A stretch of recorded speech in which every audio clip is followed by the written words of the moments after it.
Olá, programa Cidadania Consciente, mais uma vez com vocês.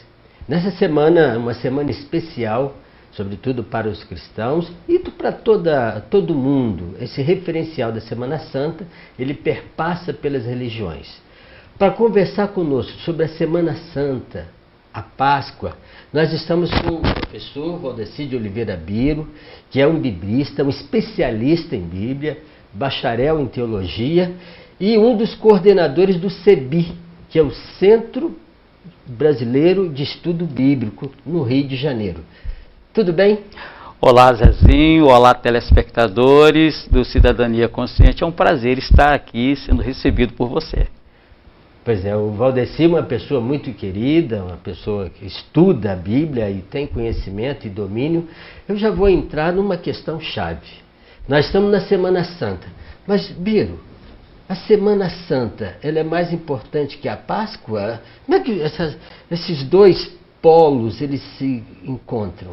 Olha, para os cristãos, a Semana Santa e a Páscoa é uma junção, é um caminho, porque é a passagem para os cristãos, né, na vida de Jesus Cristo, onde Jesus é condenado à morte, e aí ele vai fazer a sua Páscoa. O que é essa Páscoa? É a passagem da morte para a vida. Então a Semana Santa é interessantíssima, porque vai focar toda a vida pascal de Jesus até a culminação do Calvário de cruz e o ponto principal, que é a sua ressurreição. Aí nós temos o que? Toda a pascalidade de Jesus, que é nascimento, morte, vida e ressurreição e ascensão do Senhor Jesus.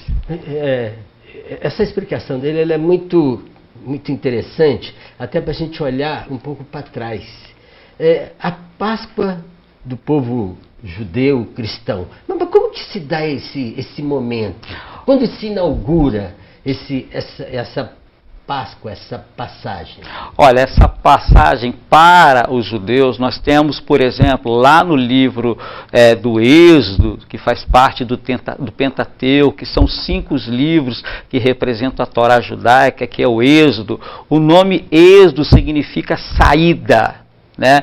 Então, houve um momento que está lá em Êxodo, capítulo 3, versículos de 10 a 14, onde Deus desce e vê o clamor do seu povo sendo explorado por um novo faraó. Então, o povo fica sendo escravizado. E depois, no capítulo 13, capítulo 14, melhor dizendo, você tem a figura de Moisés, que é escolhido como aquele que vai libertar o povo da escravidão, ou seja, uma situação política, uma situação de morte, uma situação onde o ser humano está sendo colocado abaixo das condições na qual Deus o criou para a vida. Então Moisés é escolhido como aquele que vai liderar a libertação do povo das garras do faraó, que o faraó também era tido como um deus. Não? Mas esse rito da passagem, então Moisés vai fazer uma recomendação para inaugurar esse... Exatamente. Primeiro ele tem que preparar esse povo para essa libertação. Opa, aí nós vamos parar um pouquinho. Olha, preparar, fazer o caminho. Nós vamos ter que contextualizar isso no nosso tempo de agora. Para que a gente celebre a Páscoa, essa Semana Santa, então, ela vai fazer memória desse espaço. É isso? Exatamente. Fazer o que é essa memória desse espaço? Nós termos conscientização. Primeiro, qual é a leitura que nós fazemos da situação atual? Né? Então, Moisés também fez isso com o povo, levou o povo a fazer também uma leitura da situação do chão que eles estavam vivendo. Tanto que quando eles saíram das mãos do faraó, alguns, quando estavam no deserto com Moisés, reclamou de Moisés. Olha, Moisés, você nos tirou da casa do faraó, pelo menos a gente comia batata e carne assada lá. Olha, a gente está na liberdade aqui, mas estamos no deserto aqui sem nada, você nos trouxe para morrer aqui sem água e sem comida. Então, era preciso que as futuras gerações fossem conscientizadas do trabalho, do caminho, desse novo êxodo, dessa nova forma de inauguração, de libertação do povo lá no Antigo Testamento também. Então, lá no Antigo Testamento, aí nós chegamos até Jesus, nosso Salvador. Sim. Né? Com todo respeito às outras religiões, nosso referencial de salvação. Sim. Como que essa ligação da saída daquele povo de morte para a vida e a chegada desse Jesus que se oferece em libação, morre e tem a ressurreição. Olha, se nós formos olhar na história do povo de Deus, né, nós vamos ter aí o povo de Deus, infelizmente, sempre foi regido por governadores, infelizmente reis, que optaram pela corrupção e desobediência da quebra da aliança com Javé Deus, que é o Deus dos israelitas, né? Então, só para a gente fazer um resumo da ópera bem rápido, qual era, aí, Zezinho, que é interessante, qual era a situação política, mas política mesmo, que estava dominando o cenário da terra de Jesus, que é a Palestina, naquele momento? Era o Império Romano, na qual o Deus ali era o imperador. Você tinha de beijar a mão do imperador para ser obediente a ele. E na terra de Jesus já tinha lá um Messias, né? Já que era o rei Herodes. Olha outro problema. Rei Herodes era o Messias. É considerado o Messias. Exatamente, porque ele é o rei Herodes. Quando Herodes fica sabendo que vai nascer o menino na qual Israel coloca a sua esperança nele de um novo Messias, então ele manda matar todas as criancinhas. Esse que era o cenário político daquela. Aí a gente começa a se perceber por que na Síria estão matando tantas criancinhas, né? Aliás, na Síria, né, a gente faz um recorte, né? Nós vimos agora um gás exterminador. O gás sarin, né? Até para a gente compreender um pouco, a gente tem que ir passeando na nossa história, fazendo memória e indo para a realidade. Na Síria parece que é como se fosse uma grande escola que tem um diretor, tem várias salas de aula, e tem salas de aulas que uma defende o diretor, outras não, outras questionam. Mas como estava tendo as aulas normal, todo mundo passando, então eles aceitavam aquela situação desse cara dominador da Síria. Chegou o ponto que uma sala, ela resolve dar um grito. E esse diretor manda exterminar toda essa sala de aula. As outras salas também que estavam ali, perceberam aquilo, se revoltaram e começaram também a brigar contra esse ditador. Mas agora parece que está acontecendo que nesse monte de salinha eles brigam entre si. E aí vem alguém e joga uma bomba sobre...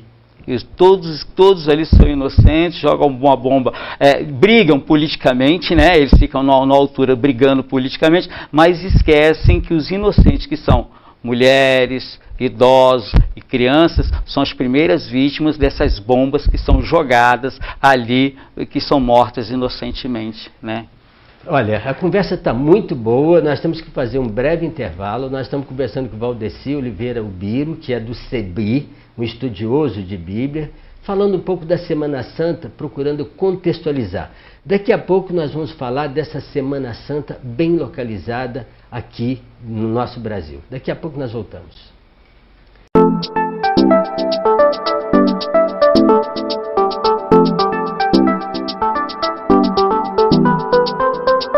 Nossa cidade está mudando e a Câmara está acompanhando essas transformações. Em 2017, faça a diferença. Participe dessa transformação comparecendo às sessões plenárias da Câmara Municipal. Todas as segundas, terças e quintas, às 18 horas. As sessões também são transmitidas através do site voltaredonda.rj.leg.br. Câmara Municipal de Volta Redonda. Trabalho e transparência.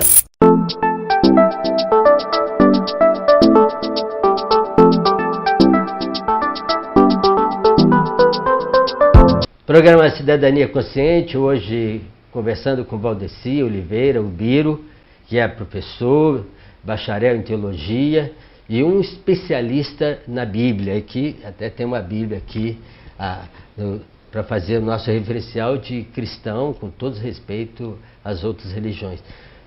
Valdeci Ubiro, você estava falando e contextualizando que aquele massacre que houve, né, com o povo sírio, né? E contextualizou em relação a essa Páscoa, essa libertação. Agora, para nós cristãos, que devemos dar nosso testemunho para outros, como que se dá esse processo dessa passagem de libertação que tem um foco, libertar você mesmo e também fazer a libertação do outro, ou dos outros? Olha, a Semana Santa, ela tem um ponto muito forte. Primeiro eu pegaria no que você está colocando, valorizando o que você está colocando, a palavra Pesach, que é a palavra passagem, pular, saltar lá no hebraico, né, que é ligada ao Antigo Testamento. Então, a Semana Santa, se você for ver, é uma passagem, né, mas sem saltar. Então, se você for observar essa passagem que nós estamos vendo Jesus hoje, né, sendo sacrificado de várias formas. Na leitura, por exemplo, para nós cristãos do Evangelho de domingo passado, nós refletimos em todas as comunidades cristãs do Brasil e do mundo, Jesus sendo esbofeteado, sendo esmurrado, sendo vendido por moedas, sendo tendo suas roupas rasgadas, né? Tendo pessoas que comiam com ele, como Pedro estava com ele, os outros discípulos, que na hora quando Jesus foi preso, todos eles abandonaram Jesus, saíram correndo de Jesus. Mas o mais bonito desse memorial da Páscoa, que é o memorial da liberdade, memorial. Exatamente, você não esquecer, quando você vem de memories, para você não esquecer. Por isso que Moisés recomenda que a cada ano fosse feito essa memória. No sentido de que vocês foram escravos na casa do faraó.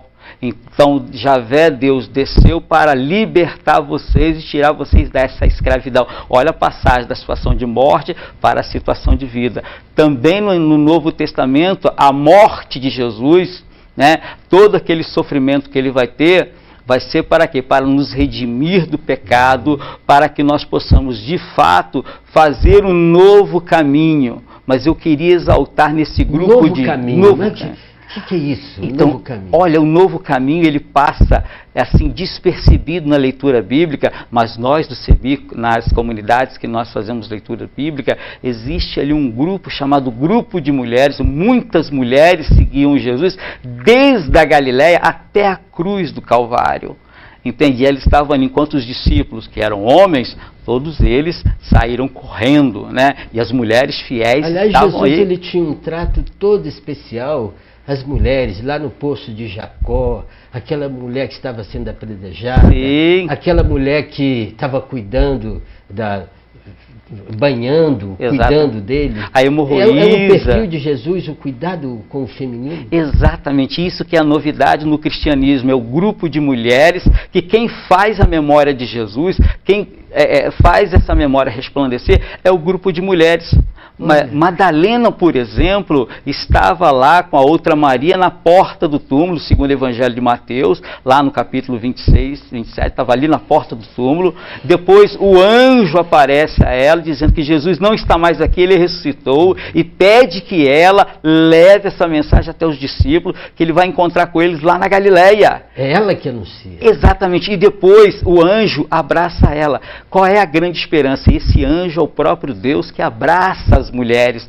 Então, quem é a grande geradora dessa ressurreição, junto com Jesus, é o grupo de mulheres e esse anjo que é a própria forma de Jesus. Mas aí você estava falando, o CEBI tem esse papel, onde tem presença das mulheres.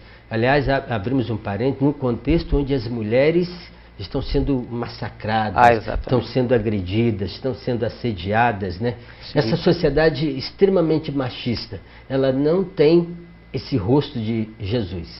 Porque aí vive chamado patriarcalismo, e todo patriarcalismo ele traz uma coisa chamada, que nós biblistas estudamos, chamada misoginia. Sabe o que é misoginia? Explica para os nossos telespectadores. Misoginia significa aquele homem que não gosta de mulher, aquele homem que tem aversão à mulher, ou tem nojo das mulheres, não suporta ver o papel. Isso existe no Brasil? Existe muito no Brasil, na Europa, na África, está espalhado pelo mundo esse mal, esse câncer. Isso tem que ser extirpado. Foi isso que Jesus fez na sociedade dele, quando sempre libertou os pobres, os cegos, as mulheres, os cativos, né? Esse foi o papel de Jesus. Essa é a esperança da ressurreição. O que é a ressurreição de Jesus? É fazer tudo aquilo que Jesus fez, mas no aqui e agora nosso, Zezinho.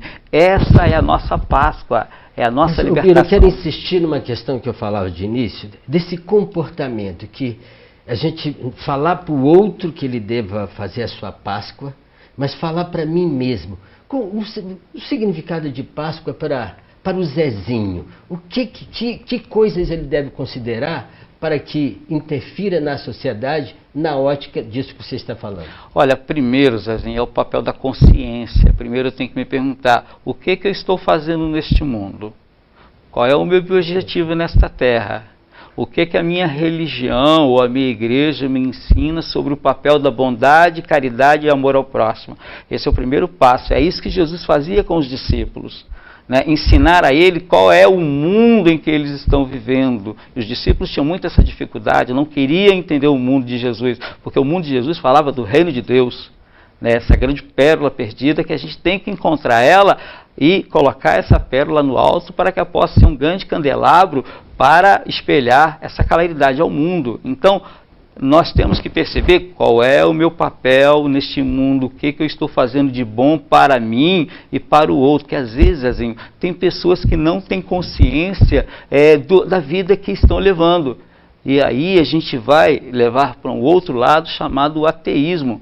Você sabe o que é o ateísmo para nós biblistas? São aquelas pessoas que vivem a vida sem Deus, sem conhecer o amor ao próximo, que morrem pelo tráfico de droga, morrem pelas corridas de motocicleta, suicídio. Então, nesse momento, é falta de Deus. Então, é primordial que o papel da religião, seja lá ela cristã ou não, seja de fato colocar aquele seu discipulado no caminho da vida, que é o amor.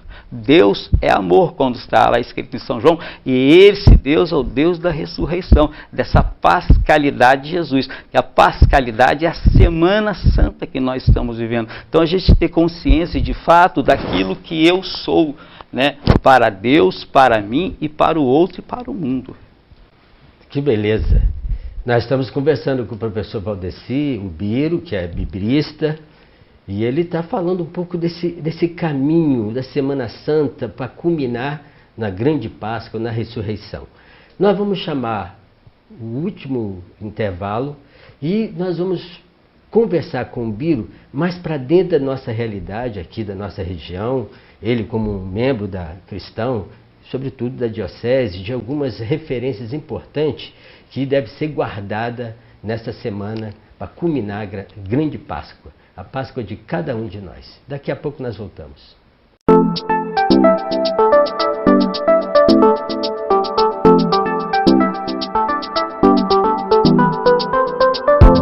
Em 2017, o curso de Medicina do Unifoa completa 50 anos. A busca constante pelo aprimoramento à formação garantiu inúmeras conquistas ao curso. Ser o único do estado a receber do Conselho Federal de Medicina o selo SAEM de acreditação é a mais recente delas. Sua relevância e potencialidade fizeram com que o Unifoa recebesse o convite para disponibilizar a sua matriz curricular para servir de exemplo para outros cursos de medicina. Unifoa, formando para a vida.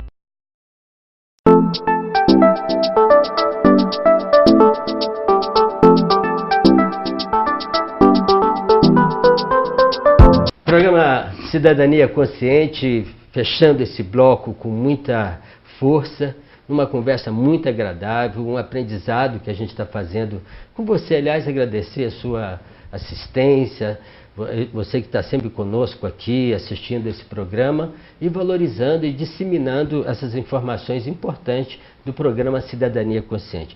O Biro, no meio do caminho, há sinais que já sinalizam a Páscoa ou a gente tem que esperar só aquela Páscoa final? Olha, se a gente observar a vida de Jesus, principalmente a partir de agora, nessa Semana Santa, o que foi a vida de Jesus, você viu que ele enfrentou bofetadas, chutes, tapas, vai receber uma coroa de espinho, ou seja, essa passagem, essa largada da morte, encontrando com a vida, não é fácil.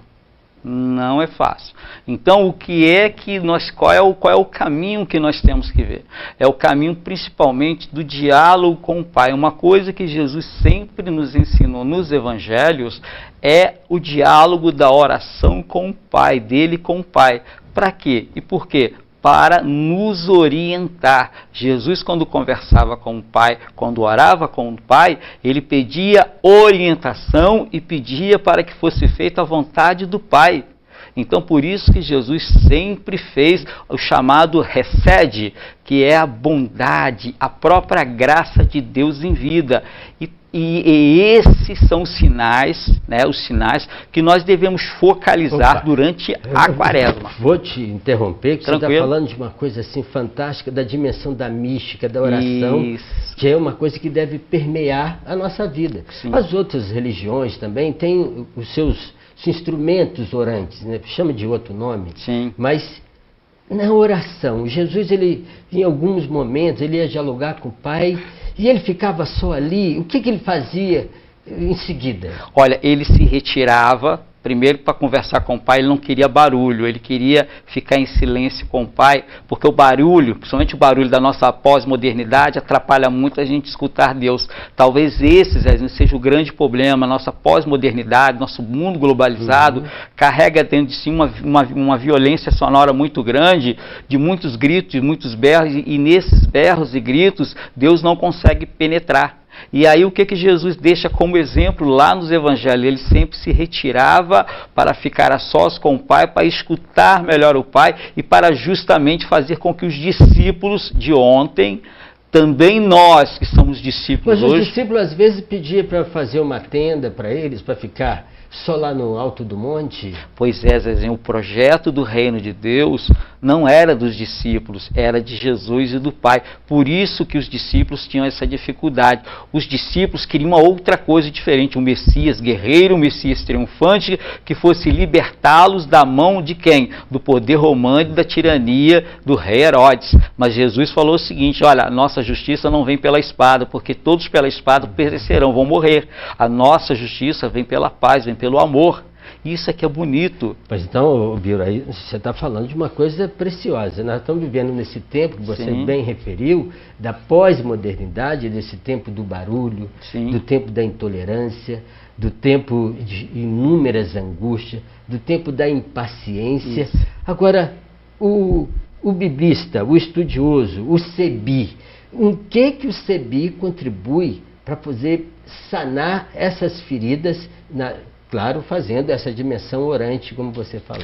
Olha, o CEBI, que é o Centro de Estudos Bíblicos, é uma entidade ecumênica e de diálogo interreligioso. E vou dizer uma coisa, para quem não conhece, um dos fundadores do CEBI chama-se Dom Valdir Calheiros de Novaes, nosso grande pai, padrinho e mestre nosso discípulo, faço parte do discipulado dele. Agora, o CEBI, ele abraça inteiramente a causa libertadora daquelas pessoas que estão oprimidas, como está lá no Êxodo 3, capítulo de 7 a 10. Eu vi e ouvi os clamores do meu povo que estava na escravidão. Então, o CEBI, ele é um movimento cristão sim. que trabalha na linha de uma formação catequética, exatamente, de estudo de Bíblia, mas ele não fica só no estudo e na oração. Ele dá passos significantes, né? Passos importantes, por exemplo, passos concretos. Por exemplo, nós temos hoje a questão dos LGBTs, nós temos hoje a leitura popular da Bíblia a partir das questões de gênero, a partir da visão, por exemplo, dos nossos irmãos, eu digo irmãos homoafetivos, que eu não tenho preconceito contra eles. A visão da Bíblia a partir dos nossos irmãos homoafetivos. Para não condená-los. Exatamente, porque nós não gostamos e não aprovamos e nunca aprovaremos a intolerância religiosa. A própria morte... Pois é, intolerância religiosa. A gente vimos agora, Sim. na Semana da Páscoa, bombas caindo sobre cristãos. Como que você faz uma leitura desse sinal, triste sinal, sem a gente perder a referência de fé? Olha, a primeira coisa que eu digo, essas bombas caindo, sejam na Síria, ou sendo sobre igrejas, lugares santos, como a nossa irmã, a igreja copta, que é a nossa irmã, que são os cristãos árabes, são os filhos do Evangelho de São Marcos. Ah, de Marcos. São Marcos, tá? Como tem a Etiópia, que é filha de Filipe, né? Está lá no Atos dos Apóstolos, sabia? Então estão lá... São os irmãos. São irmãos, estão lá, são os irmãos dos evangelhos. Então, eu só digo uma coisa, que Deus nesse momento está chorando muito. A nossa grande esperança do reino de Deus é fazer Deus sorrir. Então, a nossa grande pergunta é como é que vamos fazer Deus sorrir e chorar menos? Porque se nós somos imagem e semelhança desse Deus, se a gente está vendo caindo bombas sobre templos religiosos, sobre crianças inocentes, é sinal, Zezinho, que nós estamos fazendo Deus muito triste. Agora, Deus também fica triste com esse descuidado com a política. Claramente. Que política é um instrumento de serviço. E o CEBI se mete também nessa Claramente, na cidadania, por exemplo, a questão da reforma da Previdência também. Quantas pessoas vão ser atingidas e levadas ao ramo da pobreza? Eles vão ficar desamparadas pelo Estado, coisas e conquistas que durante toda a caminhada, o CEBI também esteve durante essa travessia, essa Páscoa, para que as pessoas não perdessem o direito à cidadania, que é sacro e é santo para todo mundo, entende? E isso é o sagrado, tirar o pão da boca do pobre é contra a lei de Deus. E o CEBI se junta a essas partes na política social, para o bem comum. A questão de construção de justiça e paz também é um referencial do CEBI? Sempre foi. O CEBI sempre teve o seu discipulado dentro das frentes dos movimentos populares do Brasil inteiro, entende?